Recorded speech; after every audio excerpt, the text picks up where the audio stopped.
আসসালামু আলাইকুম রহমতুল্লাহি তাআলা ওয়া বারাকাতুহু। সম্মানিত ফেসবুকের ভাইয়েরা, আশা করি সবাই ভালো আছেন। ছোট্ট ছোট্ট করে দুইটা ভিডিও শেয়ার করতেছি আপনাদের জন্য।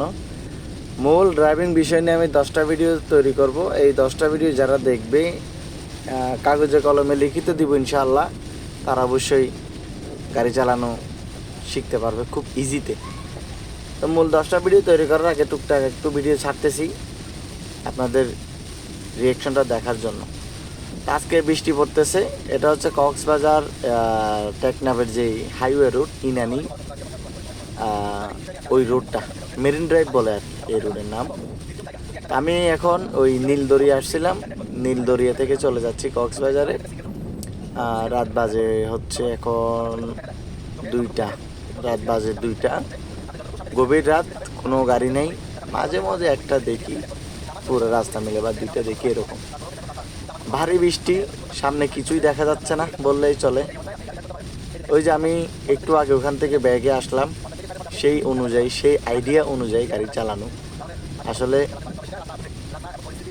এইদিকে রাস্তার মধ্যে একটু রিস্কও থাকে, মাঝে মাঝে ডাকাতি হয়, সব সময় না, এটা আপনারা অনেকেই জানেন। আবার কিছু কিছু চেকপোস্টও আছে, চেকপোস্ট আর থাকার কারণে সাহস করে আসা, অন্যতা তোরাতে এখানে না, আমি আসতাম না। তো এই বৃষ্টির সময়ের মধ্যে আপনারা যারা গাড়ি ড্রাইভ করবেন, এই যে একটা চেকপোস্ট আপনারা দেখেন, কথা বলতে বলতে একটা চেকপোস্টে চলে আসলাম। তো যারা বৃষ্টির মধ্যে এই গাড়ি ড্রাইভ করবেন, যদি রাস্তা আপনার চেনা পরিচিত হয়ে থাকে, আমি আবারও বলতেছি শোনেন, যদি এই বৃষ্টির মধ্যে রাস্তা আপনার চেনা পরিচিত হয়ে থাকে, তাহলে অবশ্যই আপনি নর্মালি 70 60 70 এরকম গাড়ি টানতে পারবেন। যদি রাস্তা আপনার অপরিচিত থাকে, আমি বলবো সেখানে 40 থেকে 50 চাইতে আর বেশি না ওঠা ভালো, ঠিক আছে? তো যেহেতু আমার রাস্তাটা পরিচিত, সেই জন্য আমি গাড়ি বেশি না, মাত্র 18 কিলোমিটার, 18 থেকে 19 স্পিডে টানতেছি আর কি। যেহেতু পুরো রাস্তা একদম ক্লিয়ার, কোনো গাড়ি গুড়ি নেই, একদম ডানে বামে মোড়ও নাই, টানও নাই, মাঝে মাঝে একটা চেকপোস্ট আসে, এই আর কি। তো বৃষ্টির মধ্যে আপনারা যেভাবে গাড়িটা ড্রাইভ করবেন, তার প্রথম টেকনিক হলো চোখ যতটুকু দূরে সম্ভব দেখার চেষ্টা করবেন। যত দূরে চোখের আলো বা চোখের দৃষ্টি যতটুকু যায়, অতটুকু আপনারা দেখার চেষ্টা করবেন।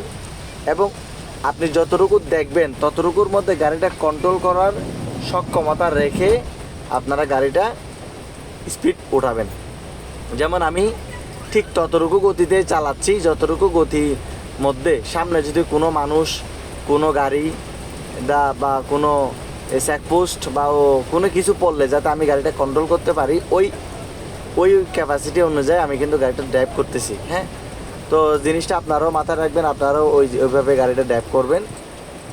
তো আমি আগামী 1 তারিখ থেকে আশা করতেছি একটা ভিডিও আমি ফেসবুকে অথবা আমার একটা ইউটিউব চ্যানেল আছে ছোট, ওই চ্যানেলে দিব।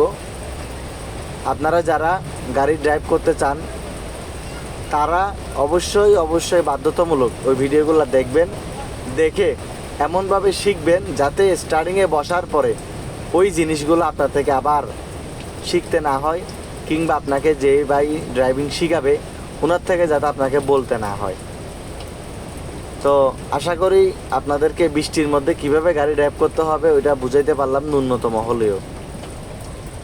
তো সবাই দোয়া করবেন যাতে সহি সালামতে কক্সবাজার পর্যন্ত পৌঁছাইতে পারি। আসলে গাড়ি একটু টেনে চালাচ্ছি, সেক্ষেত্রে কথা অ্যাকুরেটলি বলতে পারতেছি না, সাজিয়ে গুজিয়ে, যেহেতু আমার রাস্তার দিকেও ফলো রাখতে হচ্ছে।